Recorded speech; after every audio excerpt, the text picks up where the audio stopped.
आप पढ़ा था एडिटिव रूल। हाँ सर मेरा एक क्वेश्चन था कि जो आप क्विज़ेज़ और असाइनमेंट्स ले रहे हैं तो सर उसमें से आप तीन में से बेस्ट टू सेलेक्ट करेंगे या तीनों लेंगे आप? जी, तीनों आपके सिलेक्ट होंगे, बेस्ट टू नहीं होंगे, तीनों होंगे। सर अगर कर तो सकते हैं तो देख लें मतलब। नहीं, तो आपके पास एडिटिव रूल।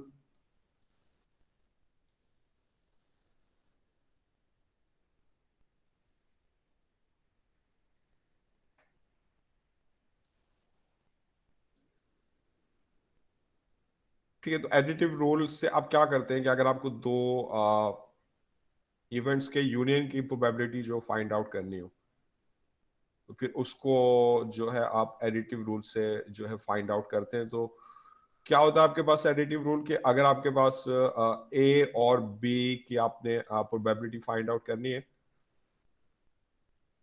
ठीक है, तो that is equal to probability of A plus probability of B, और फिर आप इसमें से माइनस कर देते हैं जो ए और बी की जॉइंट प्रोबेबिलिटी, यानी probability of A intersection B, जिसको हम जस्ट ए डॉट बी लिखते हैं। ठीक है, तो अब इसका स्पेशल केस आपके पास है कि अगर फर्ज करें आपके जो दो इवेंट्स है वो म्यूचुअली एक्सक्लूसिव हो। ठीक है ना, तो if A and B are mutually exclusive, जो आपके म्यूचुअली एक्सक्लूसिव इवेंट्स होते हैं which can not happen at the same time, तो उनका इंटरसेक्शन क्या होता है? उनका इंटरसेक्शन जो होता है वो आपके पास नल सेट होता है। इंटरसेक्शन को सिंपली मैं ए बी लिख रहा हूँ। तो अगर दो इवेंट्स आपके पास म्यूचुअली एक्सक्लूसिव है तो उनका जो इंटरसेक्शन है नल सेट है। इसकी वेन डायग्राम हम किस तरह बनाते हैं, ये आपकी सैंपल स्पेस है। तो आपके जो दोनों इवेंट्स है, क्योंकि दे आर म्यूचुअली एक्सक्लूसिव, तो इनमें कोई पार्ट कॉमन नहीं होता। ठीक है, कोई इनमें ओवरलैपिंग नहीं होती। तो जब हम नल सेट की प्रोबेबिलिटी फाइंड आउट करेंगे तो वो क्या होती है, तो अब इस सूरत में अगर आप ज्वाइंट प्रोबेबिलिटी निकालेंगे जो कि नल सेट है, तो नल सेट यानी इम्पॉसिबल इवेंट है, उसमें कोई एलिमेंट नहीं होता, तो उसकी प्रोबेबिलिटी जीरो होती है। तो अगर आप इस प्रोबेबिलिटी को यहाँ पे सब्सटीट्यूट करेंगे तो ये आपका स्पेशल केस बनेगा एडिटिव रूल का, जो आप म्यूचुअली एक्सक्लूसिव इवेंट्स के लिए इस्तेमाल करेंगे। तो फॉर म्यूचुअली एक्सक्लूसिव इवेंट्स,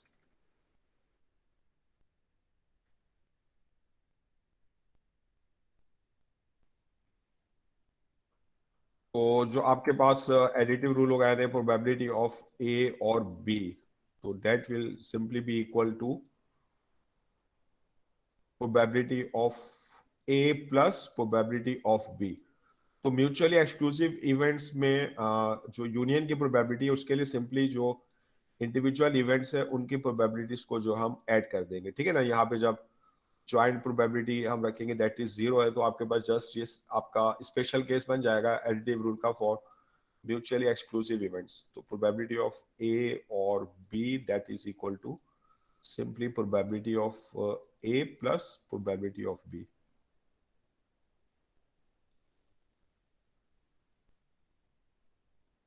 ठीक है ना, तो जैसे एग्जाम्पल आपके पास है कि फर्ज करें कि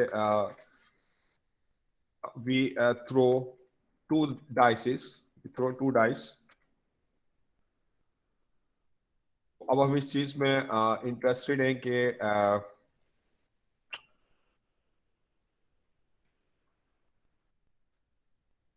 what is the probability that the total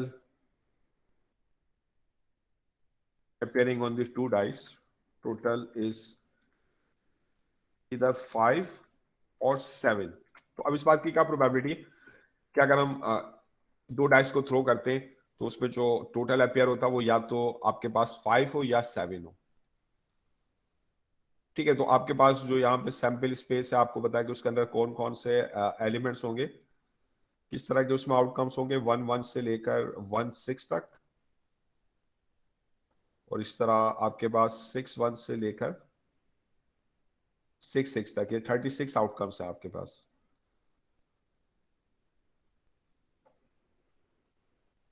ठीक है, तो जो number of elements in your sample space है N S that is 36।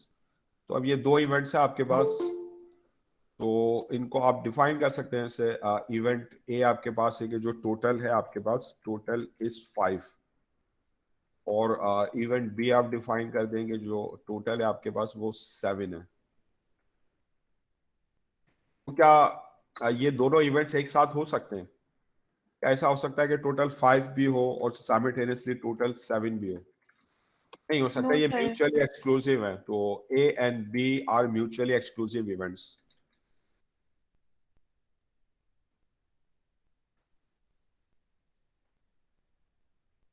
They are mutually exclusive events हैं आपके पास से।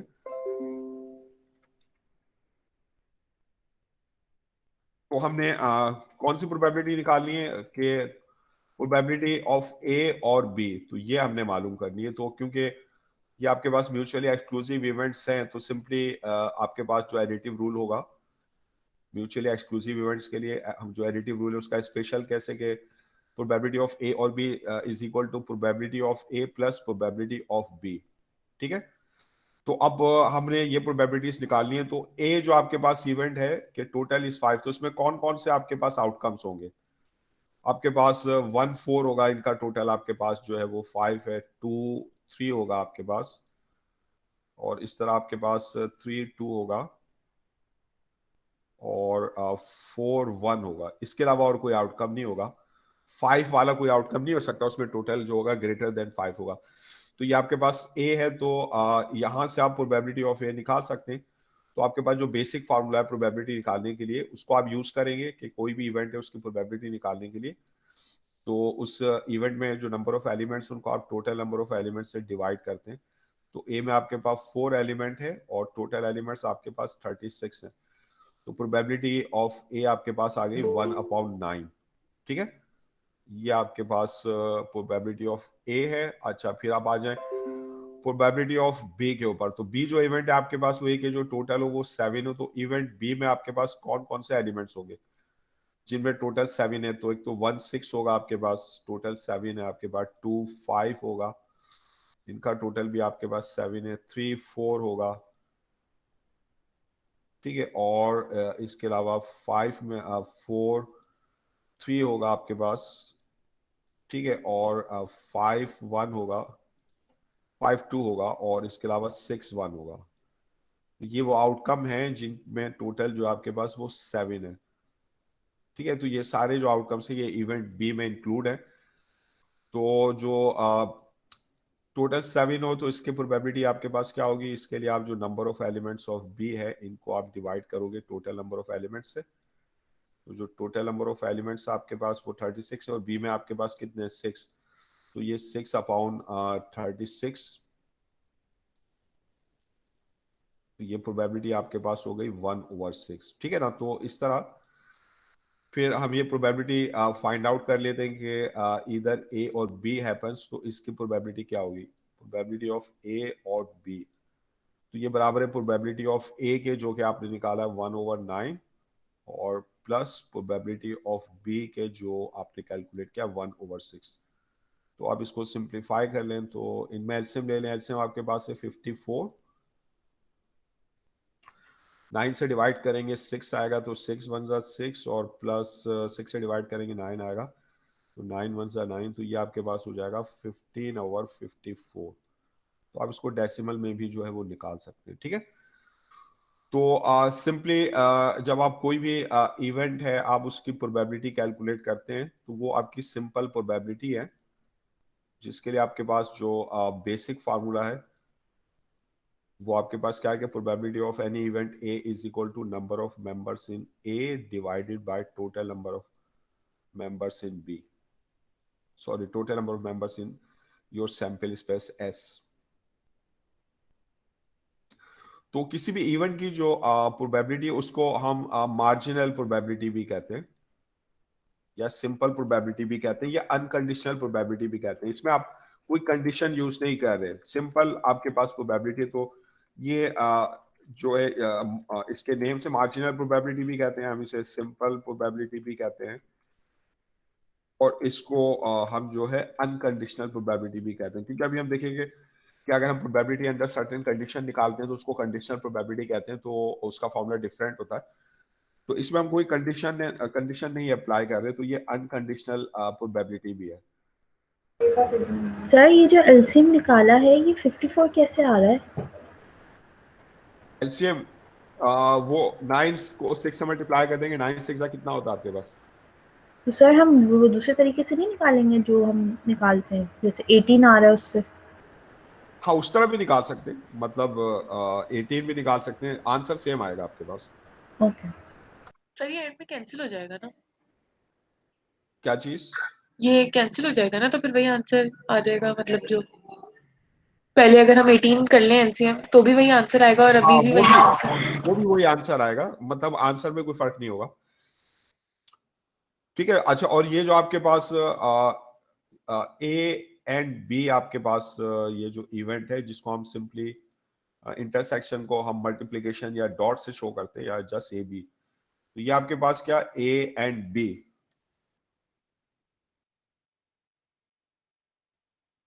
ए एंड बी, या इसको हम जॉइंट इवेंट बी कहते हैं। जॉइंट इवेंट यानी इवेंट के ए भी हैपन हो और साइमल्टेनियसली बी भी हैपन हो, ए एंड बी, तो इसकी जो प्रोबेबिलिटी है उसको हम जॉइंट प्रोबेबिलिटी कहते हैं। तो probability of A into B, तो that is called joint probability.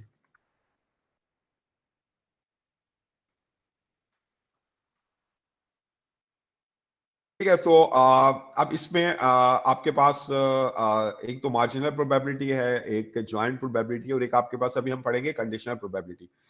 तो सब चलिए, अब हम कंडीशनल प्रोबेबिलिटी पे चले आते हैं। हम कंडीशनल प्रोबेबिलिटी को स्टडी करते हैं, प्रोबेबिलिटी अंडर सर्टेन कंडीशंस।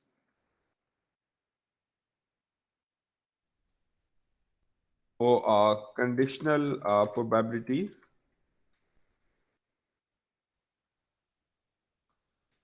अब अक्सर क्या होता है कि जब हम डिफरेंट हैपनिंग्स को हम कंसीडर कर रहे होते हैं, तो उसमें अगर हमारे पास कोई एडिशनल इंफॉर्मेशन आ जाए तो उससे क्या होता है, उससे जो भी आपके चांसेस हैं उनमें फर्क पड़ जाता है। ठीक है ना?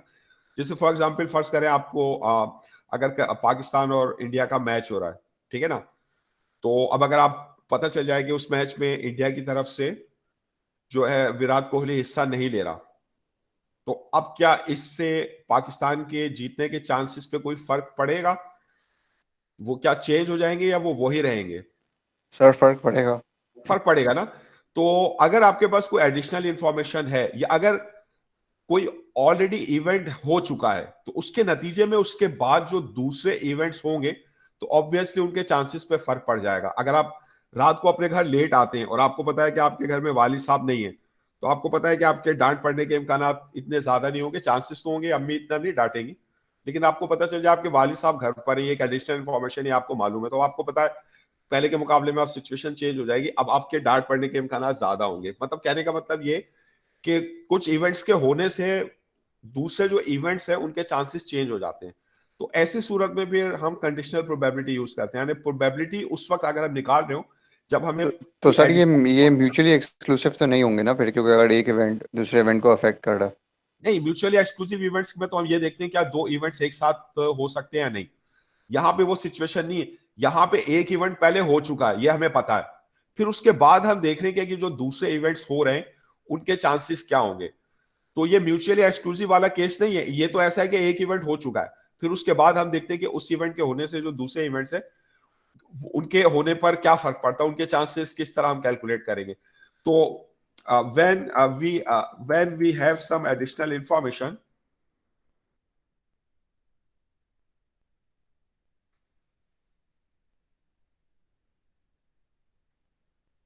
then it changes the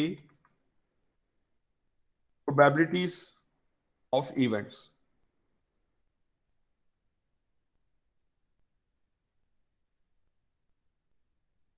ठीक है, तो इस सूरत में जब एक इवेंट ऑलरेडी हो चुका हो, उसके बाद फिर हम दूसरे इवेंट्स की प्रोबेबिलिटीज कैलकुलेट कर रहे हो, तो उसको हम कहते हैं वो उस इवेंट की कंडीशनल प्रोबेबिलिटी है, क्योंकि इसमें ये कंडीशन हमें गिवन है कि ये इवेंट हो चुका है। ये एक सिंपल प्रोबेबिलिटी नहीं है, जैसे आपने पहले सिंपल प्रोबेबिलिटी पढ़ी, उसमें आपको ऐसी कोई एडिशनल इंफॉर्मेशन नहीं गिवन होती, उसमें एक सिंपल प्रोबेबिलिटी होती है without any condition.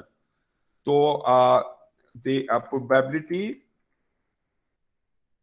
Of an event when already another event has happened.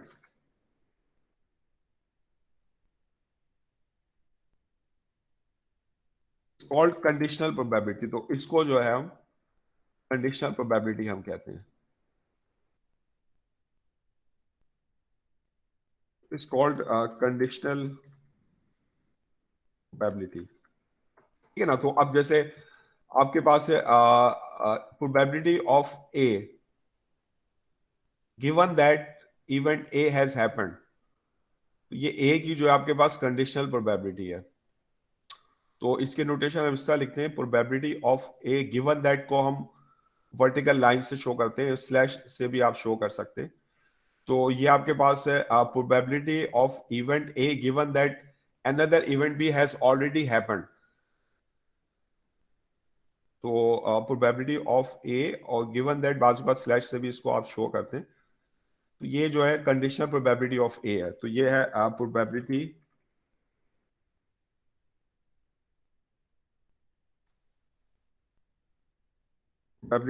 Of A given that, ये जो स्लैश है, ये जो वर्टिकल लाइन है, इसको हम पढ़ते हैं given that B has already happened.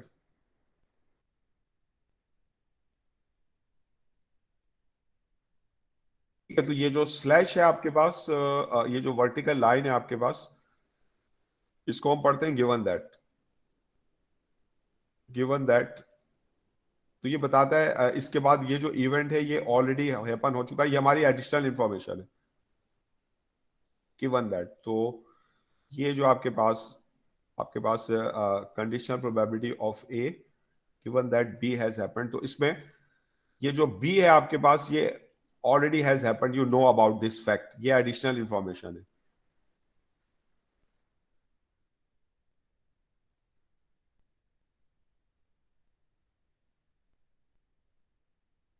B has happened before A. A के होने से पहले हमें पता है कि B हो चुका है. तो अब B के होने से क्या A के होने पर फर्क पड़ेगा? क्या B के हैपन होने से क्या A के हैपन होने के चांसेस पे कोई फर्क पड़ेगा या नहीं पड़ेगा? तो उसको भी हम कंडीशनल प्रोबेबिलिटी से मालूम करते हैं. तो ये कहलाती है कंडीशनल प्रोबेबिलिटी ऑफ A.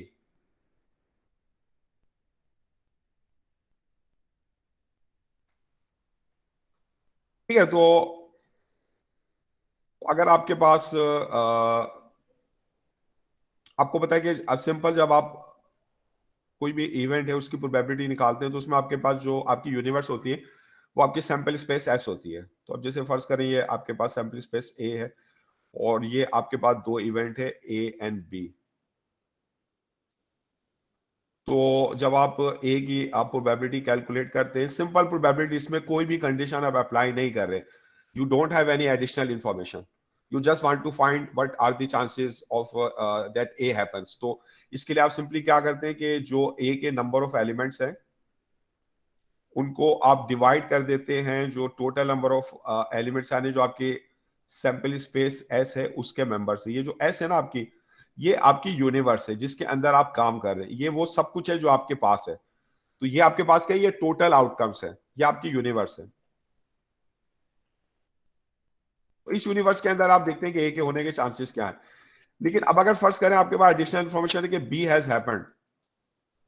अभी आप कंडीशनल प्रोबेबिलिटी निकाल रहे हैं, probability of A and given that B has already happened. तो अब B के होने से ज्यादा A के होने के चांसेस जो है उस पर फर्क पड़ेगा. हमारे पास एक एडिशनल इंफॉर्मेशन है. तो इस फिगर में जो आपके पास B है विच हैज ऑलरेडी हैपेंड, वो ये है. तो it becomes your new universe because you know that it has happened. तो इसमें जो गिवन दैट के बाद है ना B, तो B जो है becomes new universe, B becomes new sample space, new universe. तो B becomes new sample space. Sir एक दफा फिर समझा देंगे. आप कंडीशनल प्रोबेबिलिटी निकालें. कंडीशनल प्रोबेबिलिटी में आपके पास क्या है कि एक इवेंट आपको मालूम है कि पहले ही हो चुका है. जैसे यहाँ पे इवेंट भी है वो पहले ही हो चुका है, ठीक है ना. तो अब क्योंकि आपको पता है इट हैज ऑलरेडी हैपेंड, ये तो आपके पास एक सर्टेन इवेंट हो गया ना, श्योर हो गया. तो जो भी चीज श्योर होती है ना वो क्या होती है? वो हमारी यूनिवर्स होती है. Universe must happen. तो अब क्योंकि अब जो बी है आपके पास, हमें पता है इट हैज ऑलरेडी हैपेंड, तो B becomes our new universe, B becomes our new sample space. तो अब देखें, अब अगर हम अब हम ये जानना चाहते हैं कि अगर बी हो चुका है तो ए के होने के चांसेस क्या है।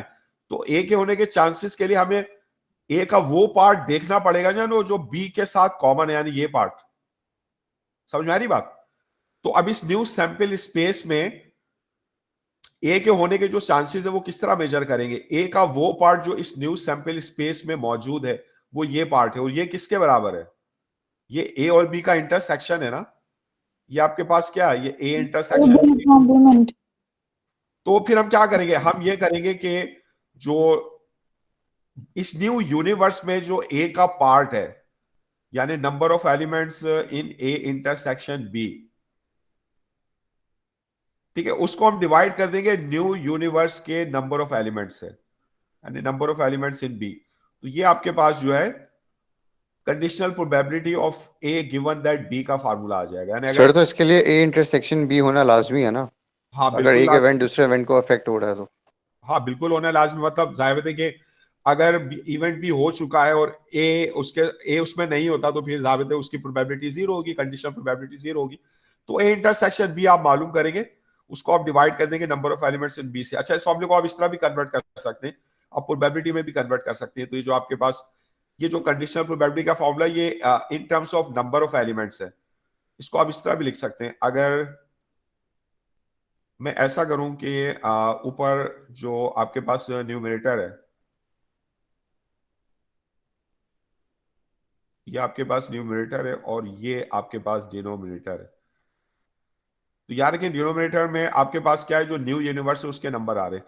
अगर आप ऊपर भी डिवाइड कर दें total number of your sample space S से, और नीचे भी डिवाइड कर दें, तो कोई फर्क नहीं पड़ेगा ओरिजिनल फॉर्मूले पर।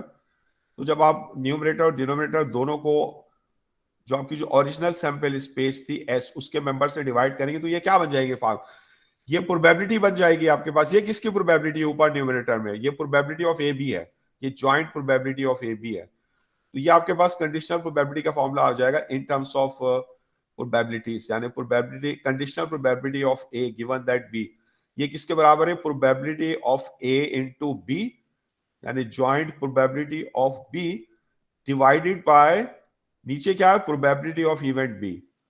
तो सर लेकिन शॉर्टकट तो वो ऊपर वाला फॉर्मूला नहीं होगा जिसके अंदर आपको नंबर ऑफ एलिमेंट्स में एस नहीं देखना पड़ेगा? दोनों फार्मूले आपके पास हैं। अब ये डिपेंड करता है, बाजू का आपके पास प्रोबेबिलिटीज की इंफॉर्मेशन होगी तो ये फार्मूला यूज कर लें, आप नंबर ऑफ एलिमेंट्स निकाल सकते हैं तो वो फार्मूला यूज कर लें, कोई भी यूज कर सकते हैं।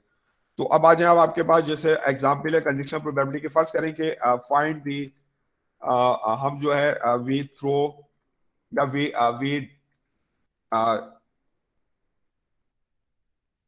We throw two dice together, तो आपकी सैंपल में 36 पॉइंट होंगे। तो what is the probability of getting a total of 9 when first die has, when 2 has appeared on first die, ठीक है ना। तो ना कि अब इस बात के क्या चांसेस हैं कि हमें टोटल 9 मिलेगा, गिवन दैट, ये गिवन है, यानी ये चीज जो हम ऑलरेडी हमें मालूम है, which event has happened when we know that 2 has appeared on first die। तो ये आपका गिवन इवेंट है, यानी it has already sir zero होगी ना probability? It has already happened. Sir तो आ ही नहीं सकती फिर। सर जीरो नहीं होगी प्रोबेबिलिटी? इसको मैं चेंज कर देता हूं ताकि ये जीरो नहीं आए, ये 4 ले लें। व्हेन वी नो के 4 has already happened on first die, तो इट हैज ऑलरेडी हैपेंड, ये आपकी जो है ये एडिशनल इंफॉर्मेशन है, हैज ऑलरेडी हैपेंड, तो ये आपकी एडिशनल इंफॉर्मेशन है, या ये वो इवेंट है जो पहले हो चुका है।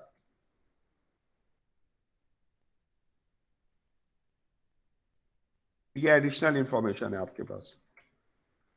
अब इसमें जैसे आपका जो इवेंट ए है उसको आप डिफाइन कर दें कि टोटल जो है 9 है आपके पास, टोटल इज 9।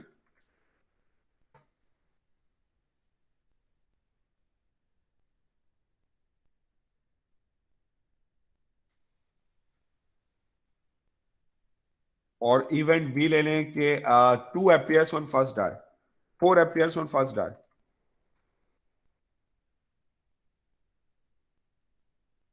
ठीक है ना? तो आप क्या मालूम करना चाहते हैं? आप ये मालूम करना चाहते हैं कि probability that total of 9 appear given that B has already happened, given that 4 has appeared on first die। ठीक है, तो अब ये जो आपकी प्रोबेबिलिटी है, कंडीशनल प्रोबेबिलिटी, तो अब इसको आप दोनों फॉर्मूले से निकाल सकते हैं कि पहले आप दोनों इवेंट्स के जो मेंबर्स हैं उनको काउंट कर लें, उसकी मदद से निकाल लें, आप प्रोबेबिलिटीज की मदद से भी निकाल सकते हैं, तो it's up to you.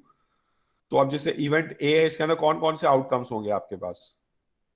Total 9 है आपके पास, तो 1 में तो कोई भी नहीं होगा, 2 में भी आपके पास कोई नहीं होगा, हाँ 3 में आप आए तो 3 6 है, इसका टोटल 9 है आपके पास। 4 5 है, इसका टोटल 9 है आपके पास। 5 4 है, इसका टोटल 9 है, और 6 3 है, इसका टोटल 9 है। ये आपके पास इवेंट ए है। इवेंट बी आपके पास क्या है कि 4 अपीयर्स ऑन फर्स्ट डाई। तो पहले डाई पे 4 अपीयर हो, तो ऐसा कब होगा? जब 4 1 हो, तो इसमें पहले डाई पे 4 अपीयर हुआ है। सर जी सर इसमें इवेंट ए क्या है कि बस सिर्फ टोटल हैज टू बी 9? हाँ, टोटल हैज टू बी 9। ठीक है, और तो सेकंड इवेंट बी ये है कि 4 एक में आ चुका है। 4 अपीयर्स ऑन फर्स्ट डाई, पहले डाई पे 4 आए, तो पहले डाई पे 4 कब कब आएगा? जब 4 1 आए, या 4 2 आए, या 4 3 आए। यानी ये आपने ये सिंपल इवेंट्स डिफाइन किए हैं ना, सिंपल। ये आपके कौन से इवेंट्स है? ये सिंपल, ये अनकंडीशनल है, इनको यूज करके हम निकालेंगे कंडीशनल। तो 4 3 अपीयर हो, या 4 4 अपीयर हो, या 4 5, यानी वो सारे आउटकम आ जाएंगे जिनमें फर्स्ट एलिमेंट जो है वो 4 है, यानी 4 1 से लेकर 4 6 तक। ठीक है ना? तो अब ए और बी में कॉमन एलिमेंट्स क्या है? इनमें ज्वाइंट एलिमेंट्स क्या? ए इंटरसेक्शन बी क्या आपके पास? सिंपली ए डॉट बी, वो कौन से आउटकम 4 और 5 कॉमन है? 4 5 है, और एक ही है आपके पास। 4 5 दोनों में कॉमन है, और कोई एलिमेंट इनमें कॉमन नहीं है। ठीक है, तो अब अगर आप अब ये कंडीशनल प्रोबेबिलिटी अगर आप निकालते हैं, probability of A given that B, तो ये conditional probability of A given that B है। तो ये आपके पास क्या? Number of elements in A intersection B, और divided by number of elements in B. तो यहाँ पे अब आपका जो बी है ना, वो आपकी न्यू सैंपल स्पेस है, न्यू यूनिवर्स है, उसके एलिमेंट्स आप डिवाइड करेंगे। तो number of elements in A B कितना आपके पास? 1, और बी के अंदर कितने एलिमेंट्स आपके पास? 6। तो ये कंडीशनल प्रोबेबिलिटी क्या आ जाएगी आपके पास? 1/6। समझ में आ रही बात? अगर आप प्रोबेबिलिटीज की मदद से निकालना चाहते हैं, तो पहले आपको probability of A intersection B निकालनी पड़ेगी। तो ये आपके पास यानी अगर आप और दूसरा तरीका निकालना चाहते हैं और प्रोबेबिलिटीज की मदद से, तो प्रोबेबिलिटी ऑफ ए बी क्या है? Number of elements in A B divided by total number of elements in your sample space S. तो सैंपल स्पेस ए बी में कितने एलिमेंट्स आपके पास? 1, और सैंपल स्पेस में कितने? 36। तो फिर ये प्रोबेबिलिटी ऑफ ए बी आएगी आपके पास 1/36। और फिर प्रोबेबिलिटी ऑफ बी अगर आप निकालेंगे, तो ये आपके पास क्या है?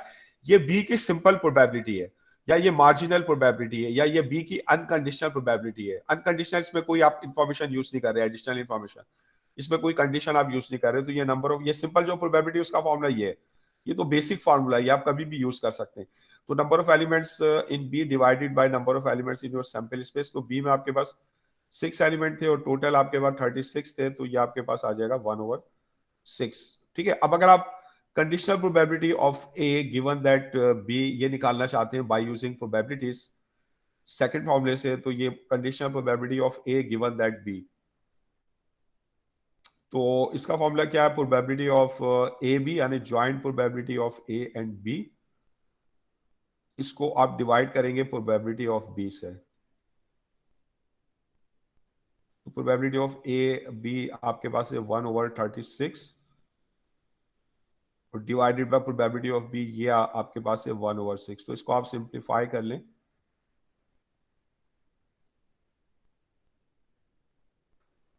तो ये वही आ जाएगी जो आपने पहले कैलकुलेट करी है। तो दोनों अप्रोचेस आपके पास हैं। अब बाज़ एक अप्रोच यूज करना आसान होता है, जिस तरीके से आप करना चाहें, तो ये प्रोबेबिलिटी आ जाएगी आपके पास 1/6। तो समझ गए, कंडीशनल प्रोबेबिलिटी आपके पास। ठीक है, तो अब आ जाए, अब आपके पास जो है इंडिपेंडेंट इवेंट्स हैं। सर आप इसकी कॉल एग्जांपल करवा सकते हैं? भाई अभी ये जो बता रहा हूँ इसके अंदर और एग्जांपल आ जाएगी। चलिए एक Okay. एग्जांपल और करें, एक और यस एग्जांपल। सर, करा दें सर। एग्जांपल के we draw 2 cards without replacement. बगैर रिप्लेस के 2 कार्ड्स ड्रॉ करते हैं, वन आफ्टर अनदर। यानी जो हम पहला कार्ड ड्रॉ करते हैं उसको हम रिप्लेस नहीं करते, फिर हम दूसरा कार्ड ड्रॉ करते हैं। बाज़ बात आप इस तरह भी करते हैं कि आप एक कार्ड ड्रॉ करते हैं, फिर उसको रिप्लेस कर देते हैं, फिर आप दूसरा कार्ड ड्रॉ करते हैं, तो वो फिर विद रिप्लेसमेंट है आपके पास। तो we draw 2 cards without replacement from a deck of 52 cards. ठीक है ना? तो what is the probability that this second card, that this second card is a red card, given that the first card was a king। ठीक है ना? तो पहला card king है, हमने पहला कार्ड ड्रॉ किया, हमें पता चल गया कि जो पहला कार्ड है आपके पास दैट इज किंग। हमने रिप्लेस नहीं किया और फिर हमने दूसरा कार्ड जो है उसको ड्रॉ किया। ठीक है, तो अब इस बात के क्या चांसेस है कि जो दूसरा कार्ड है आपके पास वो रेड हो, जबकि हमें ये मालूम है कि जो पहला कार्ड था वो किंग था। ठीक है ना? तो अब इसमें 2 इवेंट्स जो हैं वो आप डिफाइन कर दें। तो इवेंट ए आपके पास पहला कार्ड सर सवाल पूरा नजर नहीं आ रहा। व्हाट इज द, एक मिनट, व्हाट इज द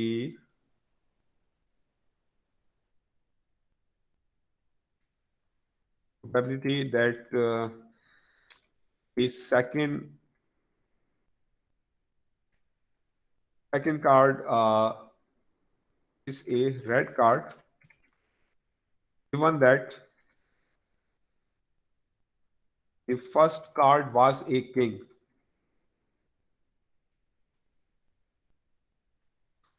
तो अब इसमें हम 2 इवेंट डिफाइन कर देते हैं। पहला इवेंट आपके पास ये है कि जो आपके पास सेकंड कार्ड है वो रेड कार्ड है ना, तो इसको आर ले लें। ए भी कुछ भी ले सकते हैं, लेकिन आर फॉर रेड।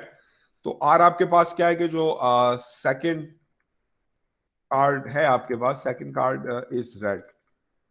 इसको जो है आप इस तरह भी लिख सकते हैं, ये दिखाने के लिए कि ये सेकंड कार्ड है, आप इसको R2 भी ले सकते हैं, 2 फॉर सेकंड, इस तरह, और ये स्पेसिफाई हो जाएगा। और जो आपके पास फर्स्ट कार्ड है वो किंग है, तो इसको के ले लें, के फॉर किंग। तो फर्स्ट कार्ड आपके पास जो है वो किंग है, इसको के भी ले सकते हैं आप, K1 भी ले सकते हैं, 1 बताने के लिए कि ये फर्स्ट कार्ड है। तो फर्स्ट कार्ड इज किंग।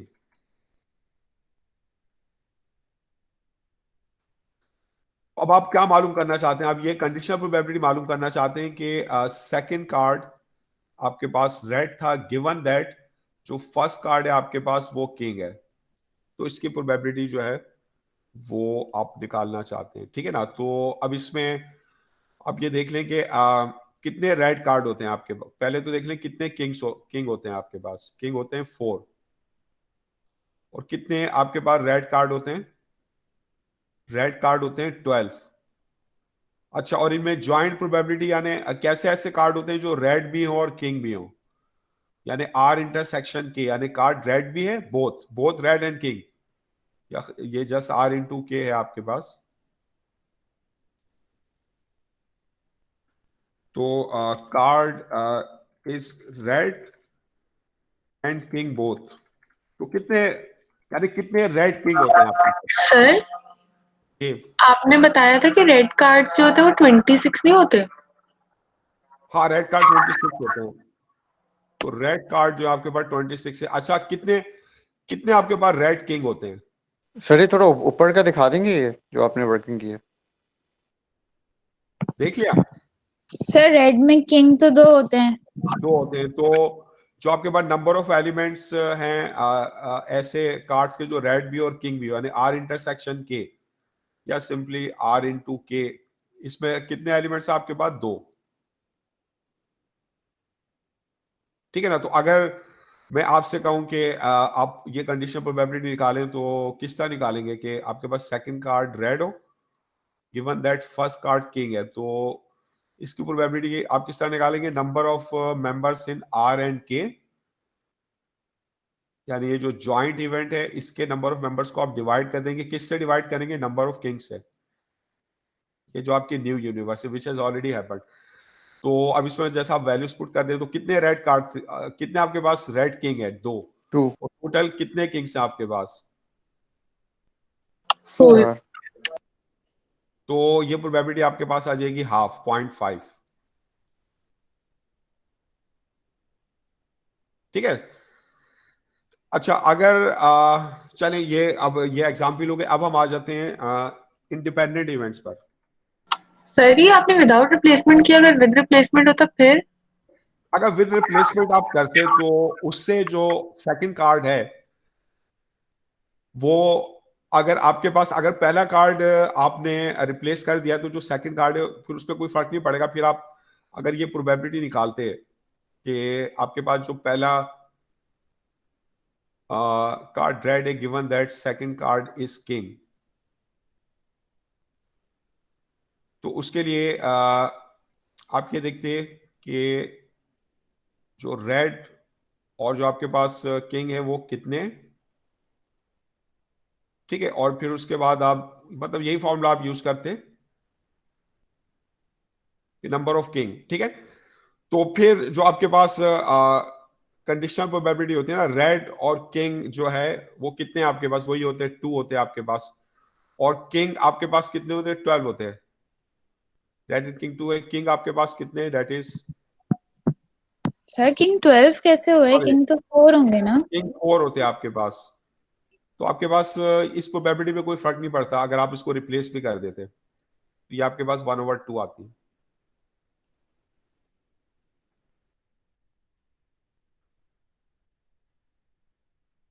अब हम देखते हैं इंडिपेंडेंट इवेंट्स। तो अब अगर ऐसा हो कि अगर एक इवेंट के होने से दूसरे इवेंट की प्रोबेबिलिटी में कोई फर्क ना पड़े तो फिर हम क्या कहेंगे? They are independent events. ठीक है ना?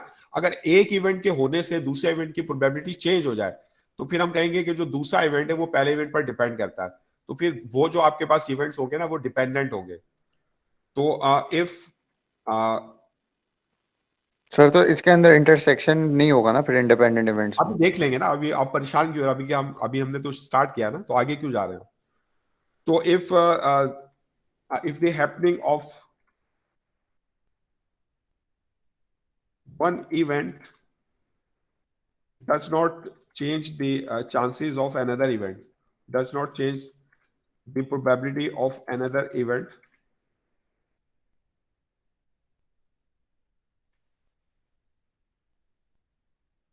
then they are called independent. Then they are called independent or statistically independent भी कहते हैं. They are called independent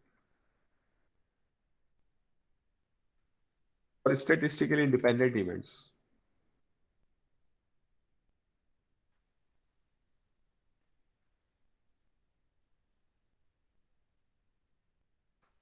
ठीक है? तो अगर आपके पास ये कि जो कंडीशनल प्रोबेबिलिटी ऑफ ए है गिवन दैट बी, अगर it does not depend on B तो simply it will be equal to simple probability of A. यानी अगर ए की कंडीशनल प्रोबेबिलिटी जो ए की अनकंडीशनल प्रोबेबिलिटी उसके बराबर हो तो इसका मतलब है बी के होने से ए के ऊपर कोई फर्क नहीं पड़ रहा, तो फिर हम कहेंगे A and B are independent. तो फिर ए और बी जो होंगे वो आपके पास इंडिपेंडेंट होंगे। यानी ये जो ए की कंडीशनल प्रोबेबिलिटी है, conditional probability of A, that is equal to unconditional probability of A.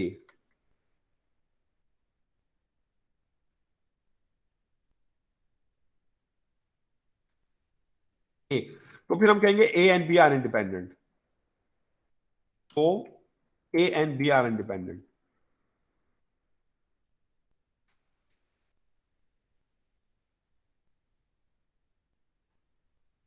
और इंडिपेंडेंट। लेकिन अगर ऐसा है कि अगर बी के होने से ए की प्रोबेबिलिटी पे फर्क पड़ता है, तो फिर जो कंडीशनल प्रोबेबिलिटी ऑफ ए है गिवन दैट बी, तो it will be affected by B, तो फिर that will not be equal to simple probability of A. तो अगर ऐसा है कि जो conditional probability of A given that B है is not equal to probability of A, तो इसका मतलब है ए डिपेंड्स ऑन बी, तो फिर ए और बी जो होंगे वो डिपेंडेंट इवेंट्स होंगे।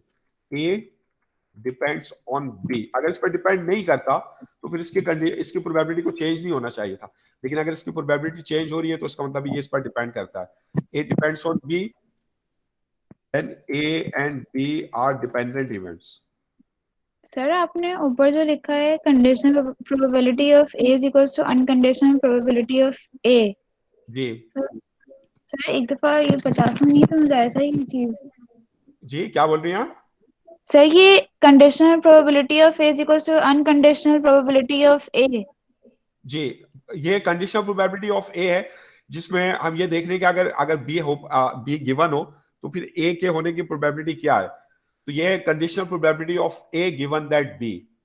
तो बी के हैपन होने से अगर ए की प्रोबेबिलिटी पे कोई फर्क नहीं पड़ता, बी हो या ना हो, ए की प्रोबेबिलिटी सेम रहती है, तो this conditional probability simply equal to probability of A. तो इसका मतलब ये क्या है, इसमें कोई कंडीशन नहीं है, ये जो प्रोबेबिलिटी है ना इसमें कोई कंडीशन नहीं है, सिंपल प्रोबेबिलिटी ऑफ ए है या अनकंडीशनल प्रोबेबिलिटी ऑफ ए है। और इसके अंदर कंडीशन ये है कि बी हैज ऑलरेडी हैपेंड।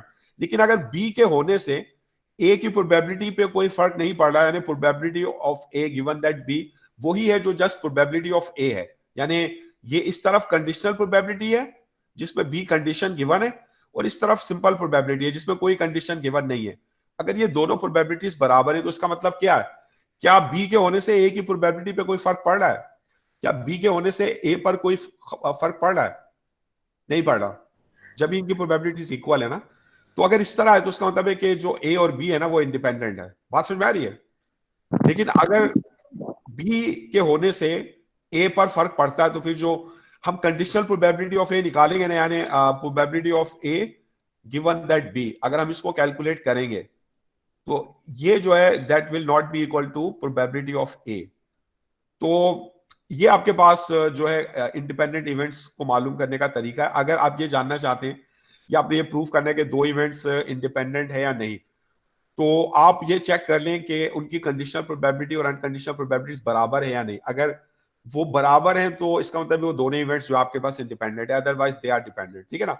तो एक तरीका तो आपके पास जो है वो ये है, समझ गए आप? ये अब जैसे इसका एग्जाम्पल हम करते हैं, फर्ज करें कि जैसे चले ऊपर ये मैंने एक कंडीशनल प्रोबेबिलिटी जो ऊपर आपको निकाल के दिखाई है, जैसे ये वाला क्वेश्चन था आपके पास कि आप जो है एक डाई को थ्रो करते हैं, ठीक है ना, और आप ये मालूम करना चाहते हैं कि आपके पास जो टोटल हो वो 9 हो, गिवन दैट कि 4 हैज ऑलरेडी हैपेंड।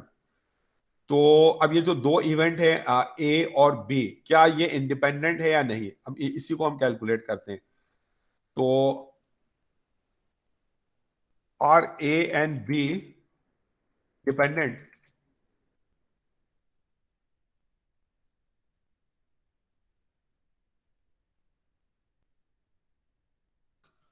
तो किस तरह चेक करेंगे हम? कंडीशनल प्रोबेबिलिटी ऑफ ए निकालेंगे, यानी probability of A given that B, और हम प्रोबेबिलिटी ऑफ ए निकालेंगे और हम देखेंगे कि आर दे इक्वल और नॉट। ये क्वेश्चन मार्क है। अगर ये बराबर है तो इसका मतलब है कि ए एंड बी जो है वो आपके पास इंडिपेंडेंट है। अगर ये बराबर नहीं है तो इसका मतलब है दे आर डिपेंडेंट। तो हम ये प्रोबेबिलिटीज क्योंकि हम निकाल चुके हैं, प्रोबेबिलिटी ऑफ ए जो है हमने निकाली है और कंडीशनल प्रोबेबिलिटी भी निकाली। ये कंडीशनल प्रोबेबिलिटी है 1/6, और प्रोबेबिलिटी ऑफ ए क्या थी आपके पास? प्रोबेबिलिटी ऑफ ए निकालने यहाँ पे क्या होगी? प्रोबेबिलिटी ऑफ ए किस तरह निकालेंगे आप? नंबर ऑफ एलिमेंट्स इन ए, इसको आप डिवाइड करोगे टोटल नंबर ऑफ एलिमेंट्स से। तो ए में कितने मेंबर्स थे आपके पास? 1 2 3 4। सर प्लीज इसको अलग से सॉल्व करवा दें, बहुत ज्यादा कंफ्यूजिंग हो रहा है। ये आपके पास इवेंट है कि ये आपकी एग्जाम्पल है कि फर्ज करें कि we throw 2 dice, dies together या one after another, तो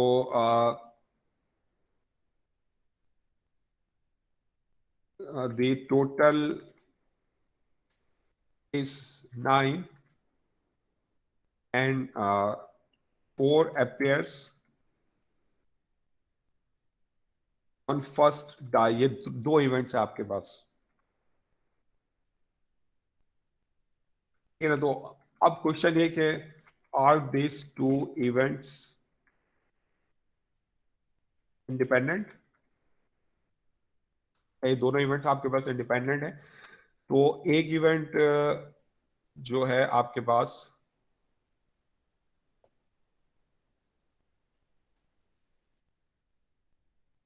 are this two events independent? तो ए जो है, आप दो इवेंट्स डिफाइन कर दें। ए आप ले लें कि जो टोटल है आपके पास वो 9 है, और बी आप ले लेंगे जो आपका पहला डाई है उस पर 4 अपियर होता है, 4 अपियर्स ऑन फर्स्ट डाई।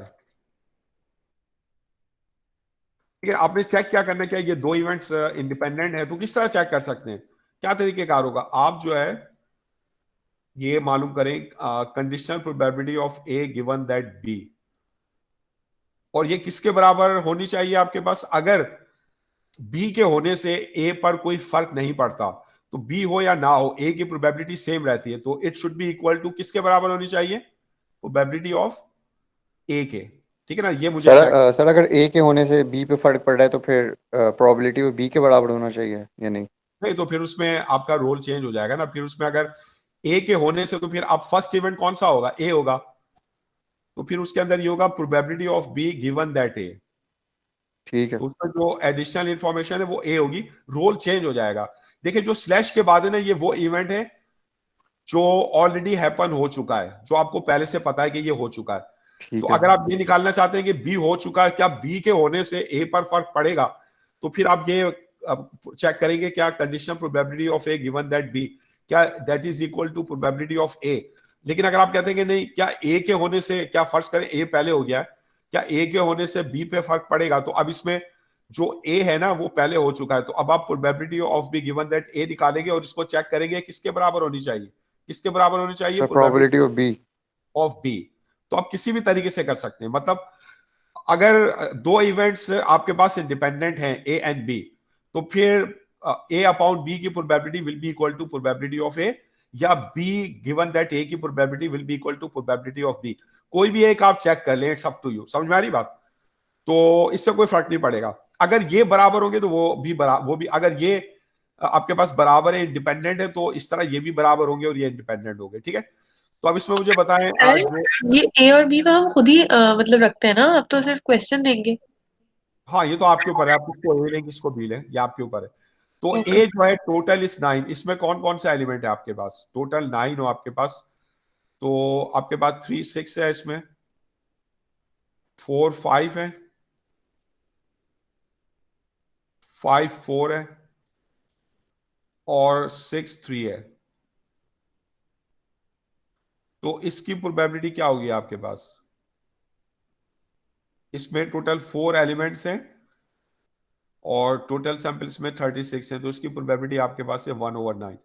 तो ये तो आपने प्रोबेबिलिटी ऑफ ए निकाल ली। ठीक है, अच्छा दूसरी तरफ ये जो कंडीशनल प्रोबेबिलिटी है आपके पास, conditional probability of A given that B, तो इसके लिए आपको अगर आप नंबर ऑफ एलिमेंट्स वाले फॉर्मूले से निकालेंगे, तो इसके लिए आपको काउंट करना पड़ेगा कि ए इंटरसेक्शन बी में कितने मेंबर्स हैं, उसको फिर आप डिवाइड करोगे total number of members in B से, जो आपकी न्यू सैंपल स्पेस है। ठीक है ना, तो बी जो आपके पास है 4 अपियर्स, तो इसमें देखें कौन कौन से आपके पास इवेंट होंगे, जिसमें 4 1 से लेकर 4 6 तक, यानी पहले डाई पे 4 अपियर हो रहा है, तो ये 4 1 4 2 4 3, तो ये सारे आउटकम जिसमें पहला मेंबर 4 है वो सब इसमें शामिल होंगे। 4 3 4 4 4 5 और 4 6।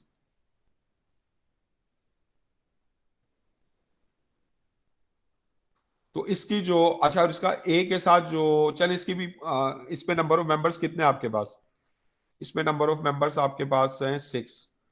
अच्छा फिर ए इंटरसेक्शन बी निकाल लें, ए और बी में कॉमन मेंबर्स, यानी जो ए में भी हो और बी में भी हो, तो इनमें इंटरसेक्शन क्या है?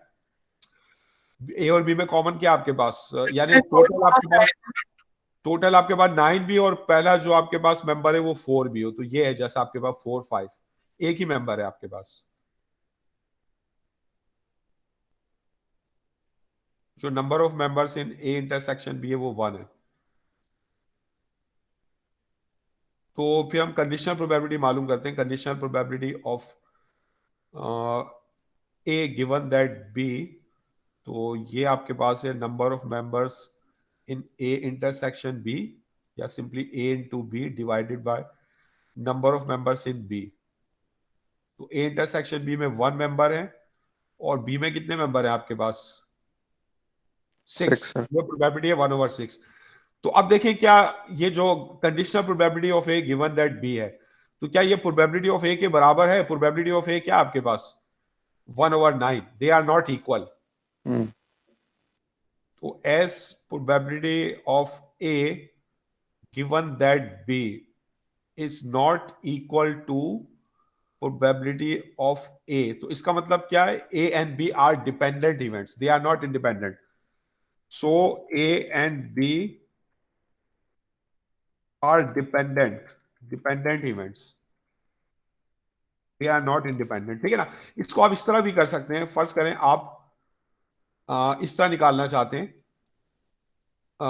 ये या probability of B given that A, इसको आप कंपेयर करेंगे कि क्या ये आपके पास बराबर है प्रोबेबिलिटी ऑफ बी के।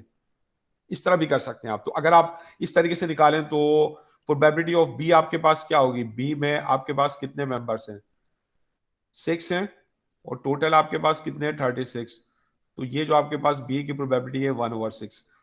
अच्छा, और जो बी अपॉन जो आपके पास अब ये जो कंडीशनल प्रोबेबिलिटी है of B given that A, तो अब इसमें जो न्यू यूनिवर्स है वो ए है, तो इसका फॉर्मूला क्या होगा?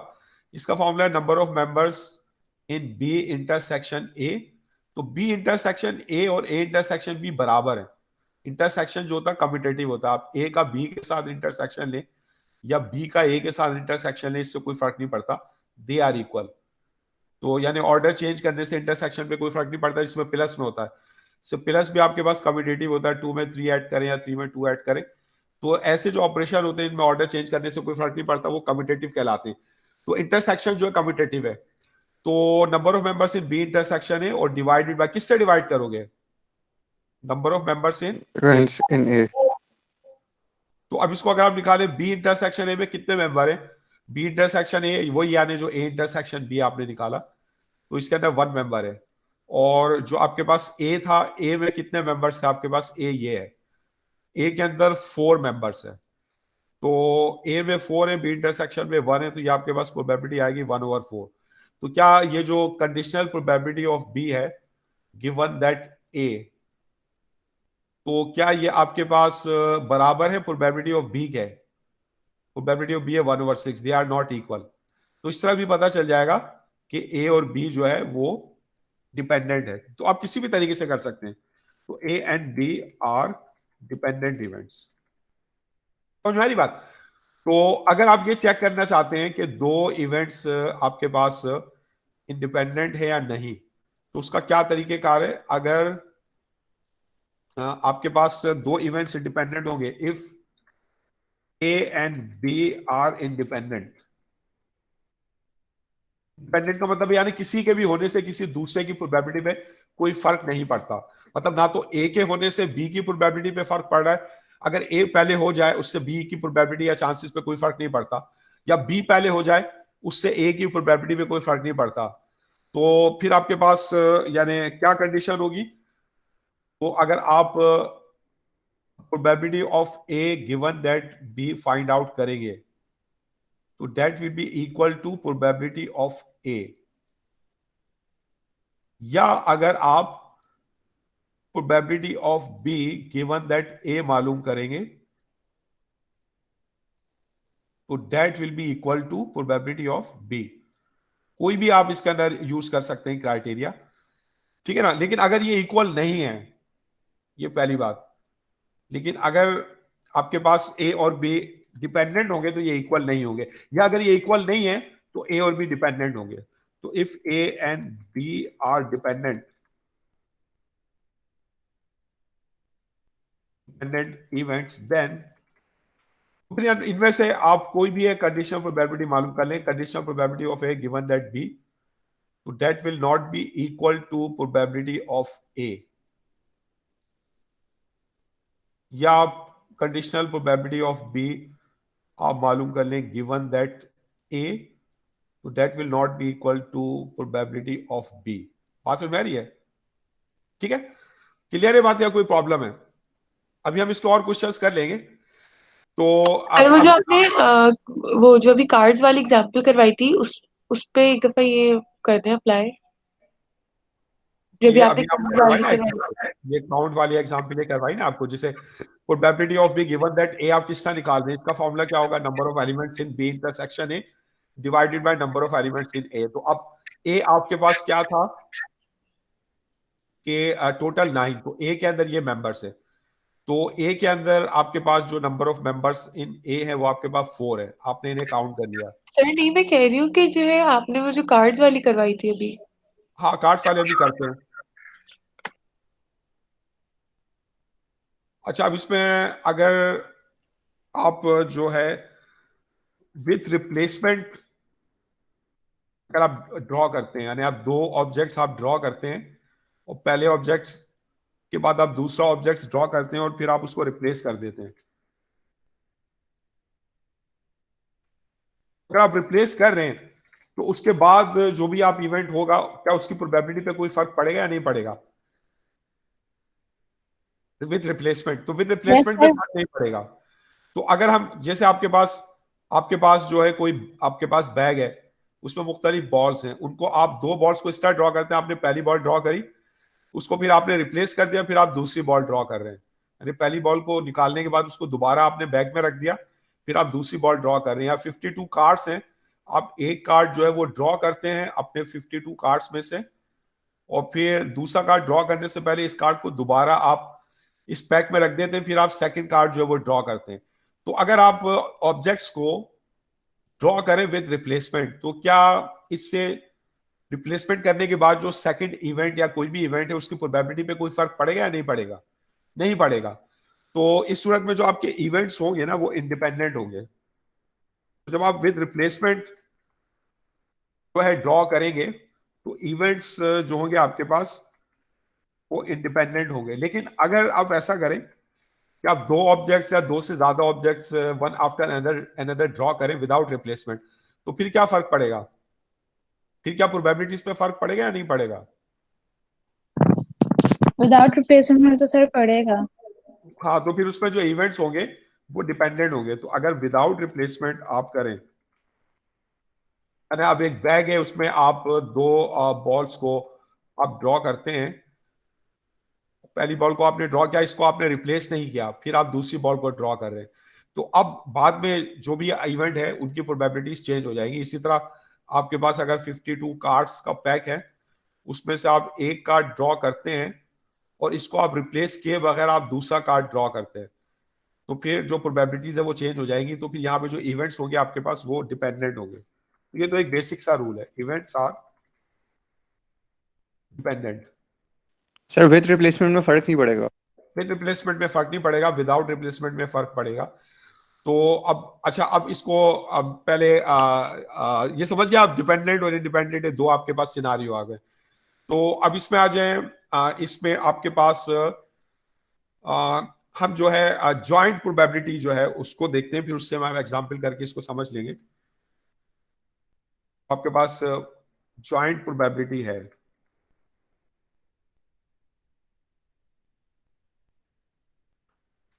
इसको आप कहां से निकाल सकते हैं? तो इसको जो है आप कंडीशनल प्रोबेबिलिटी के फॉर्मूले से आप निकालें, यानी ये प्रोबेबिलिटी आपने निकालनी है, probability of A and B, ये प्रोबेबिलिटी, ये ज्वाइंट प्रोबेबिलिटी है।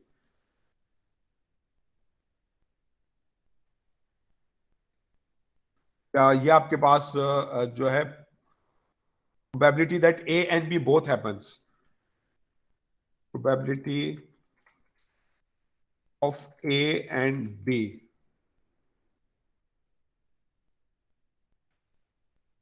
या ये आपके पास है probability that A and B both happens. ये जो ज्वाइंट प्रोबेबिलिटी है ना, इसको हम कैलकुलेट करते हैं यूजिंग कंडीशनल प्रोबेबिलिटी फॉर्मूला। तो आपके पास जो कंडीशनल प्रोबेबिलिटी का फॉर्मूला है उसको अगर आप यूज करें, क्या है वो आपके पास?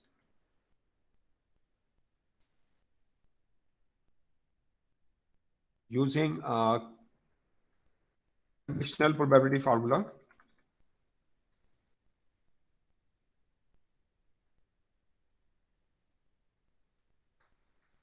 वो आपके पास है कि probability of A given that B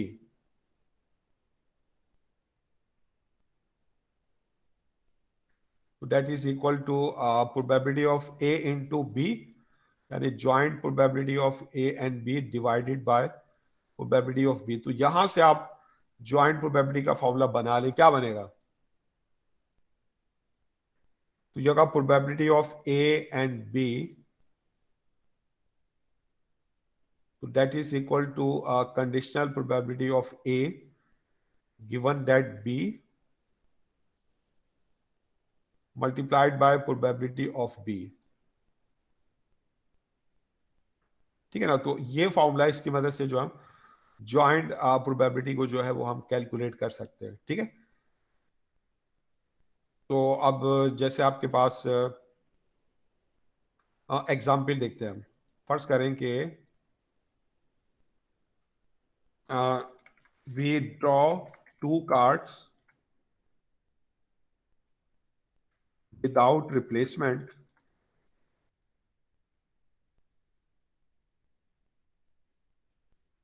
find the probability that first card is red and second card is a king। ठीक है ना? तो ये आपने प्रोबेबिलिटी निकालनी। तो इसमें 2 इवेंट्स आप पहले डिफाइन कर दें अपनी मर्जी से, किसी को भी ए और बी ले लें। ए हम डिफाइन कर देते हैं कि जो फर्स्ट कार्ड है आपके पास वो रेड है, तो आप ए बी ले लें, या आप मैं यहाँ पे ले लेता हूँ फर्स्ट कार्ड रेड है, R1 ले लेता हूँ, खाली R भी ले सकते हैं आप। 1 बता रहे हैं फर्स्ट कार्ड है, तो फर्स्ट कार्ड इज रेड, ये पहला इवेंट है। दूसरा इवेंट क्या लूं मैं? किंग है second card. Second card is king. Second card is king. क्या मालूम करना आपने? And first card is red हो एंड और सेकंड कार्ड आपके पास किंग हो। एंड का मतलब है इनका इंटरसेक्शन, यानी आपने ज्वाइंट प्रोबेबिलिटी निकालनी है, यानी ये प्रोबेबिलिटी निकालनी है कि फर्स्ट कार्ड रेड हो R1 एंड और जो सेकंड कार्ड हो आपके पास वो किंग हो। सिंपली आप इसको इस तरह लिख सकते हैं R1 K2, first card red हो सेकंड कार्ड किंग हो। ठीक है ना? तो अब इसके लिए ये जो ज्वाइंट प्रोबेबिलिटी है इसके लिए ये फार्मूला आपके पास। ठीक है ना? तो ये फार्मूला आप यूज करें, यानी ये फार्मूला है कि probability of A into B, ये किसके बराबर है? Probability of A given that B into probability of B। ठीक है ना? तो ये जो आपके पास इस फॉर्मूले को अगर आप यूज कर लें तो ये आपके पास यहां से अगर आप ये निकालना चाहते हैं probability that first card is red and second card is king, तो अब यहां पे मुझे बताएं कौन सा इसमें गिवन होगा, कौन सा गिवन है? गिवन किसको लूं, R1 को या K2 को? सर जी किंग है ना, K2 को लेंगे ना आप गिवन। क्यों? क्यों? फर्स्ट कार्ड इज रेड है ना भाई, पहला कार्ड रेड है, तो पहला कार्ड रेड हो, ये इवेंट पहले होगा या पहला या सेकंड कार्ड किंग हो, ये इवेंट पहले होगा? कौन सा इवेंट पहले होगा? तो रेड कार्ड। पहला रेड वाला होगा ना? पहला वाला रेड हो ना। तो इसमें गिवन दैट ये है, ये जो कंडीशनल प्रोबेबिलिटी है कि कंडीशनल प्रोबेबिलिटी निकालें कि फर्स्ट कार्ड आपके पास जो है वो रेड है, given that first card is red, given that first card is red, तो what is the conditional probability that second card is king? समझ में आ रही बात? तो ये आपको खुद देखना होगा कि पहले कौन सा इवेंट हो चुका है। ये नहीं कि यहां पे जो पहले ए लिखा है वो हमेशा यहां पे आएगा, ये बी ए भी लिख दें तो जाहिर है कोई फर्क नहीं पड़ता। फिर उसके बाद प्रोबेबिलिटी किससे मल्टीप्लाई करेंगे? जो गिवन दैट है ना, गिवन दैट की प्रोबेबिलिटी से, तो प्रोबेबिलिटी ऑफ R1, ठीक है। अच्छा अब मुझे पहले बताएं, अब पहले बताएं इसकी प्रोबेबिलिटी क्या है कि पहला कार्ड रेड है, इसकी प्रोबेबिलिटी निकालें। आप 52 कार्ड्स हैं तो टोटल कार्ड्स कितने हो गए आपके पास? 52, उसमें कितने रेड होते हैं? 26। तो पहला कार्ड रेड हो, इसकी प्रोबेबिलिटी क्या होगी? 26/52। ये तो आपने इसकी प्रोबेबिलिटी निकाल ली। अब आ जाएं, अब इसकी प्रोबेबिलिटी निकालें कि अगर पहला कार्ड रेड है और आपने उस कार्ड को आपने रिप्लेस नहीं किया है, ये इंपॉर्टेंट चीज है, आपने उस कार्ड को रिप्लेस नहीं किया।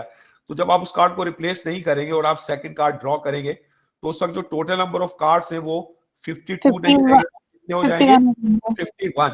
तो अब ये कंडीशनल प्रोबेबिलिटी निकाल रहा हूं कि given that first card is red and it is not replaced, तो then what is the probability that second card is king? तो अगर आपके पास पहला कार्ड रेड है, आपने उसको रिप्लेस नहीं किया, तो जो टोटल नंबर ऑफ कार्ड्स आपके पास वो कितने हैं? वो 51 है, ठीक है ना। तो अब बताएं, अब सेकंड कार्ड आपके पास किंग हो तो इसकी प्रोबेबिलिटी क्या होगी? तो आपके पास जो है यहां पर अब जो टोटल कार्ड है वो तो आपके पास 51 बचे। अब हो सकता है जो पहला कार्ड आपने रेड ड्रॉ किया हो सकता है वो किंग हो सकता है ना, और ऐसा भी हो सकता है वो किंग ना हो। तो इसका मतलब है यहां पर दो आपके पास जो है चांस, दो आपके पास ऑप्शन है। तो आप इसको जो प्रोबेबिलिटी ट्री से दिखा दें, एक प्रोबेबिलिटी ट्री बताएं यहाँ पे, क्योंकि आपके पास एक से ज्यादा ऑप्शन है।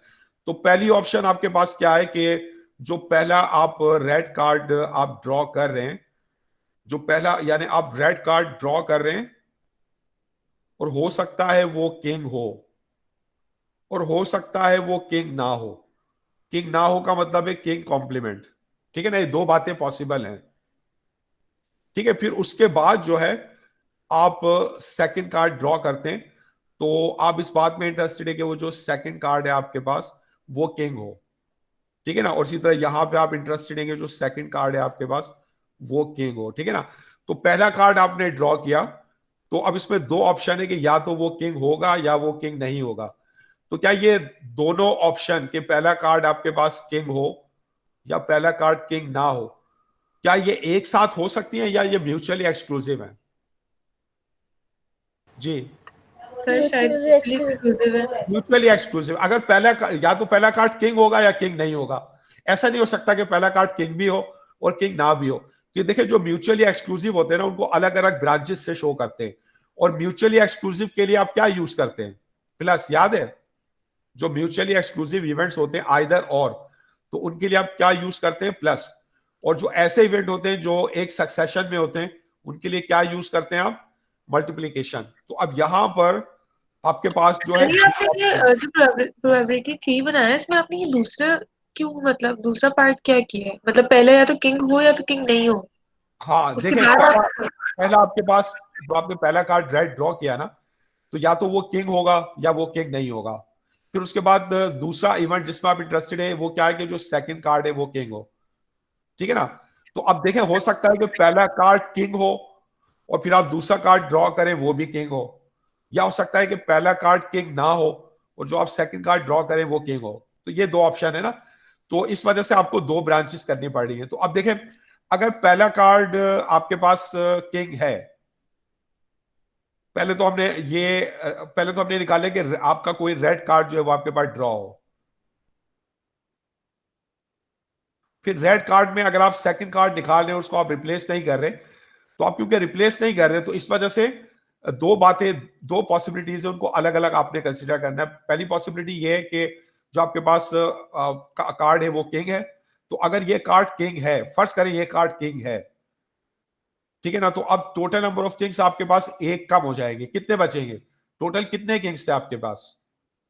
सर 4 किंग्स थे। 4 थे ना। अगर पहला कार्ड किंग था तो जब आप सेकंड कार्ड जिसको आपने रिप्लेस नहीं किया उसको आप ड्रॉ करेंगे तो सेकंड 3 कार्ड है, तो आप सेकंड कार्ड किंग हो उसकी प्रोबेबिलिटी क्या होगी? 3/51। ये उस सूरत में जब पहला कार्ड किंग है और फिर प्लस प्लस क्यों कर रहे हैं? क्योंकि दूसरी ऑप्शन ये है कि पहला कार्ड किंग नहीं है। दूसरी ऑप्शन क्या है? पहला कार्ड किंग नहीं है। तो अब इसके लिए फिर आपको जो है यही फार्मूला यूज करना है, यानी फिर इसमें आपको दो रेशोज लेनी है। तो पहली रेशो तो यही है कि पहला कार्ड आपने जो ड्रॉ किया वो रेड हो, तो उसकी प्रोबेबिलिटी वही है आपके पास 26/52। अब आप रिप्लेस नहीं कर रहे, लेकिन यहां पे जो पहला कार्ड आपने ड्रॉ किया है वो किंग नहीं है, तो बाद में जो दूसरा कार्ड ड्रॉ करेंगे तो उसमें 4 ही किंग होंगे, लेकिन आपने कार्ड रिप्लेस नहीं किया है, तो आप टोटल नंबर ऑफ कार्ड्स कितने हो जाएंगे? 51। तो आप फिर इन दोनों को ऐड कर लोगे तो ये आपकी रिक्वायर्ड प्रोबेबिलिटी होगी कि पहला कार्ड आपके पास रेड हो और दूसरा कार्ड आपके पास किंग हो। समझ में आ रही बात? तो इसके अंदर आपको देखना है कितनी पॉसिबिलिटीज हैं, और हर पॉसिबिलिटीज के लिए जो आप ज्वाइंट प्रोबेबिलिटी निकालोगे ना, उसका फार्मूला आपके पास ये है। यहां से आप निकालेंगे ज्वाइंट प्रोबेबिलिटी किसी भी ब्रांच का। मतलब इसको दोबारा समझ लें कि आपके पास आपने पहला कार्ड ड्रॉ किया, ठीक है ना, तो पहला कार्ड जो है आपके पास वो रेड हो, ये आपके पास ब्रांचेस हैं, ठीक है ना। अब जो पहला कार्ड आपने रेड ड्रॉ किया है, तो अब इसमें भी आपके पास ये पॉसिबिलिटी है कि ये कार्ड या तो किंग हो या ये कार्ड किंग ना हो। तो ये कार्ड आपके पास जो है पहला कार्ड आपने ड्रॉ किया और ये आपके पास किंग है, और यहां पे पहला कार्ड आपने ड्रॉ किया, फिर आपने सेकंड कार्ड ड्रॉ किया, तो ये आपके पास किंग नहीं है, ठीक है ना। फिर उसके बाद आप ये फाइंड आउट करना चाहते हैं कि अगर मैं सेकंड कार्ड ड्रॉ करता हूं, ये सेकंड कार्ड है, ये फर्स्ट कार्ड है, तो आपने फर्स्ट कार्ड ड्रॉ किया, फर्स्ट कार्ड रेड है, और हो सकता है जो फर्स्ट कार्ड हो वो किंग हो, और हो सकता है फर्स्ट कार्ड किंग ना हो। फिर उसके बाद आप सेकंड कार्ड ड्रॉ करते हैं, तो आप इस बात में इंटरेस्टेड है कि ये जो सेकंड कार्ड है ये किंग हो, इसकी प्रोबेबिलिटी निकालना चाहते हैं, तो ये K2, तो ये दो आपके पास ब्रांचेज है, ठीक है ना। तो जब आप इस ब्रांच में आप आए, ये वाली ब्रांच में, तो पहले आपने देखा अगर पहला कार्ड रेड है तो इसकी प्रोबेबिलिटी क्या होगी? इसकी प्रोबेबिलिटी होगी 26/52। और फिर अगर ये किंग है और सेकंड कार्ड आपके पास, आप ये मालूम करना चाहते हैं कि वो भी किंग हो, और आपने कार्ड रिप्लेस नहीं किया, तो अब एक किंग कम हो जाएगा, तो इसकी प्रोबेबिलिटी आपके पास होगी 3/51। और फिर आप इन दोनों सर तो हमें दोनों दो अलग पॉसिबिलिटीज को ऐड करना है ना? हाँ, दो अलग पॉसिबिलिटीज को। और देखें हर ब्रांच में जो आपके पास प्रोबेबिलिटीज है उनको आप क्या करोगे? मल्टीप्लाई, क्योंकि ये वन आफ्टर अनदर हो रहे हैं। मैंने आपको बताया था ना, जो एक सीक्वेंस में इवेंट होते हैं, यानी पहले ये इवेंट हो रहा है कि पहला कार्ड रेड है और वो किंग है, उसके बाद ये इवेंट हो रहा है कि दूसरा कार्ड किंग है। तो सर ये आप वही एग्जांपल समझा रहे हैं ना जो अभी आपने बताई थी, ऊपर करवाई है? हाँ, वही एग्जाम्पल समझा रहा हूँ। तो इस ब्रांच की दोनों प्रोबेबिलिटीज को आप मल्टीप्लाई करोगे, तो ये तो एक आपके पास, ये इसकी पहली टर्म आ गई, ये वाली, ये पहली टर्म आ गई, ये वाली। फिर उसके बाद प्लस क्यों लगा रहे हैं? प्लस इसलिए लगा रहे हैं कि आपके पास एक और म्यूचुअली एक्सक्लूसिव पॉसिबिलिटी है, वो जो सेकंड ब्रांच है, तो इन दोनों ब्रांच में मैं लगा रहा हूं प्लस, जबकि हर ब्रांच की प्रोबेबिलिटीज को मैं कर रहा हूं multiply.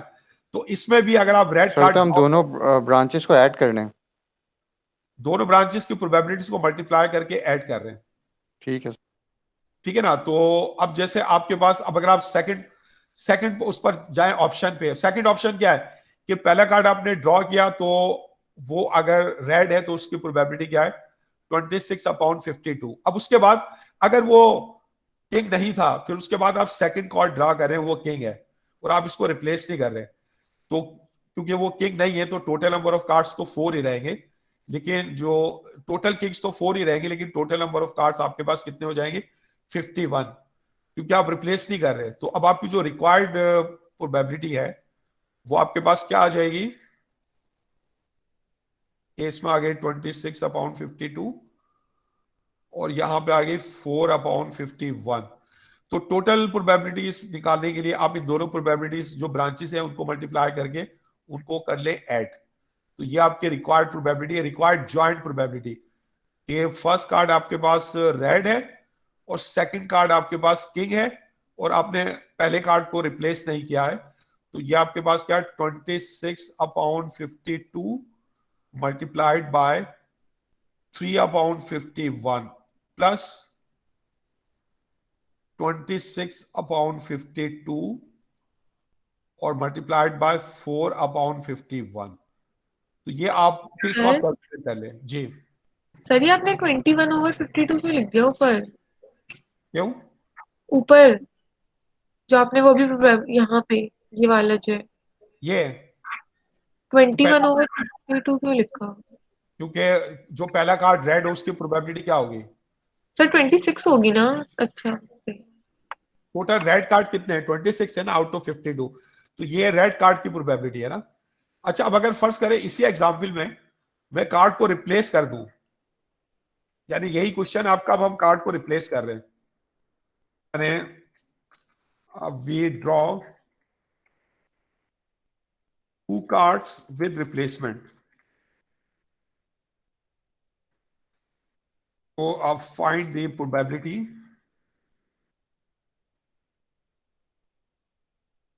that first card is red. First card तो आपके पास रेड हो एंड जो सेकंड कार्ड है वो किंग हो। Second card is king. तो यानी अब यहां पे देखिए वही दो ब्रांचेस आपके पास जो बन रही हैं। दो ब्रांचेस कौन कौन सी है आपके पास के पहले आपने जो है वो ड्रॉ किया है रेड कार्ड, और ये जो रेड कार्ड है आपके पास ये किंग है। पहला कार्ड रेड है और ये किंग है, और सेकंड कार्ड भी आपके पास किंग है। ठीक है ना। एक तो आपके पास पॉसिबिलिटी है। दूसरी पॉसिबिलिटी क्या है? पहला कार्ड रेड था लेकिन वो किंग नहीं था। पहला कार्ड रेड है लेकिन वो किंग नहीं है। फिर उसके बाद आप सेकंड कार्ड ड्रॉ कर रहे हो और वो आपके पास किंग है। तो यहां पे क्योंकि आप कार्ड को रिप्लेस कर रहे हैं, तो जब आप सेकंड कार्ड ड्रॉ करेंगे तो उसमें टोटल नंबर ऑफ कार्ड्स आपके पास क्या रहेंगे? 52 ही रहेंगे। तो अब मुझे बताया अब इस ब्रांचेस की प्रोबेबिलिटीज क्या होंगी? अगर पहला कार्ड रेड है तो इसकी प्रोबेबिलिटी क्या होगी आपके पास? 26/52 ही रहेगी। 26/52। अब जो भी कार्ड आएगा आप उसको रिप्लेस कर दोगे, चाहे कोई हो, चाहे वो रेड हो या ना हो, चाहे वो किंग हो या ना हो। अब ये फर्ज करें ये किंग था लेकिन फिर आपने उसको रिप्लेस कर दिया, तो जब आप सेकंड कार्ड ड्रॉ करोगे तो उतने ही किंग रहेंगे जितने शुरू में थे, यानी 4, और उतने ही टोटल नंबर ऑफ कार्ड्स रहेंगे। तो अब अगर सेकंड कार्ड आपके पास किंग है तो इसकी प्रोबेबिलिटी क्या होगी? 4/, क्योंकि अब कार्ड किंग है आउट ऑफ 52। फिर इसी तरह जो सेकंड ब्रांच है, पहला कार्ड रेड हो, इसकी प्रोबेबिलिटी क्या होगी? 26/52। फिर आपने कार्ड को रिप्लेस कर दिया। अब वो भले से किंग हो या ना हो, अब जो सेकंड कार्ड है आपके पास वो आपके पास किंग हो, तो इसकी प्रोबेबिलिटी क्या होगी? वो होगी 4/52। सर ऊपर 3/52 आएगा ना? पहला अगर किंग हो गया तो 3 कार्ड्स बच गए किंग वाले। आपने रिप्लेस कर दिया ना, आप रिप्लेस करके कर रहे हो। सर तो भले रिप्लेस तो कर दिया, नीचे 52 रहेगा लेकिन ऊपर तो 3 हो जाएगा ना? आपने अगर किंग ड्रॉ किया तो आपने उसको रिप्लेस कर दिया ना, तो वो किंग दोबारा उसमें शामिल हो गया। बात समझ आ रही है? तो तो अगेन जो दोनों आप में 4/52 रहेगा। हाँ, तो किंग अगर फर्ज करें आपने किंग ड्रॉ किया, फिर आपने उसको रिप्लेस कर दिया, फिर आप सेकंड कार्ड ड्रॉ कर रहे हो, तो अगर किंग आपने निकाला भी है दोबारा रख दिया, तो जो टोटल नंबर ऑफ किंग्स है उस पर तो कोई फर्क नहीं पड़ेगा ना। समझ में आ रही बात? सर किंग को मतलब हमने किंग से ही रिप्लेस किया है वापस। हाँ, मतलब जो भी कार्ड आया आपने उसी कार्ड को दोबारा रख दिया। रिप्लेस करने का मतलब ये है। क्लियर हो रही है बात? तो भले से वो किंग हो, अगर वो किंग निकाला तो किंग ही रख दिया। तो जब आप दूसरी दफा किंग ड्रॉ सर इसका करेंगे, मतलब ये है कि जी। आपने जितने भी कार्ड लिए, जो भी कार्ड आया आपने उसको वापस डेक ऑफ कार्ड्स में डाल दिया और फिर से कार्ड शफल करके वापस से निकाला। आपने उसको दोबारा जो है उसमें डेक में डाल के दोबारा आप जब दूसरा कार्ड ड्रॉ कर रहे हैं ना, तो फिर दोबारा आप दूसरा कार्ड ड्रॉ कर रहे हैं जब आप उसको रिप्लेस कर चुके हैं उसके बाद। समझ में आ रही बात? तो इस तरह जो टोटल नंबर ऑफ किंग्स है और जो टोटल नंबर ऑफ कार्ड्स है उन पे कोई फर्क नहीं पड़ेगा। और फिर ये रिक्वायर्ड प्रोबेबिलिटी निकालने के लिए ये दोनों जो म्यूचुअली एक्सक्लूसिव इवेंट्स है, आप इनकी प्रोबेबिलिटी को ऐड करोगे, तो यहाँ पे ये जो आपकी रिक्वायर्ड प्रोबेबिलिटी है क्या होगी? यानी फर्स्ट कार्ड आपके पास रेड हो और सेकंड कार्ड आपके पास किंग हो, तो इसमें ये पहली आपके पास क्या है कि पहला कार्ड आपके पास रेड था, ये उसकी प्रोबेबिलिटी, इसको मल्टीप्लाई किया कि दूसरा कार्ड आपके पास किंग है 4/52 प्लस फिर आपने क्या कि पहला कार्ड आपके पास जो है वो रेड है उसकी प्रोबेबिलिटी, और फिर भले साहब ये किंग ना हो, अब दूसरा कार्ड आपके पास जो है वो आपके पास किंग हो, तो इसकी प्रोबेबिलिटी 4/52। फिर आप इसको सॉल्व करेंगे। सर तो प्रोबेबिलिटी को हम 2 से भी तो मल्टीप्लाई कर सकते हैं। ठीक है ना। तो ये समझ में आ रही बात इसकी स्ट्रक्चर, ये जो प्रॉब्लम है। तो ज्वाइंट प्रोबेबिलिटी में देखें, ज्वाइंट sir. प्रोबेबिलिटी में अगर आप ऑब्जेक्ट्स को इस तरह ड्रॉ करते हैं कि आप उनको रिप्लेस नहीं कर रहे, तो फिर बाद में जो टोटल नंबर ऑफ ऑब्जेक्ट्स है ना वो चेंज हो जाएंगे। और फिर आपको यहां पर ये भी देखना पड़ेगा कि आपके पास कितनी म्यूचुअली एक्सक्लूसिव पॉसिबिलिटीज हैं। जैसे यहाँ पे आपने देखा कि पहला कार्ड आपने ड्रॉ किया वो रेड है, फिर आप दूसरा कार्ड ड्रॉ कर रहे हैं तो वो क्या किंग होगा या नहीं। तो अब क्योंकि रेड कार्ड के अंदर भी किंग कार्ड होता है, तो अब दो ऑप्शन क्या बन गए आपके पास कि जो रेड कार्ड आपने ड्रॉ किया अब या तो वो किंग होगा या वो आपके पास किंग नहीं होगा, यानी किंग कॉम्प्लीमेंट। तो फिर ये जो दोनों म्यूचुअली एक्सक्लूसिव आपके पास इवेंट्स है ना, दोनों को अलग अलग आप कैलकुलेट करोगे, इनकी प्रोबेबिलिटीज को फिर आप ऐड कर दोगे। म्यूचुअली एक्सक्लूसिव के लिए आप एडिशन यूज करते हैं। समझ में आ रही बात? क्लियर है? ठीक है, तो अब यहाँ पे आपको मैं यहाँ पे आपको ब्रेक देता हूं। तो अब ये 2:10 में आधे घंटे के बाद फिर ये क्लास शुरू करते हैं, ठीक है।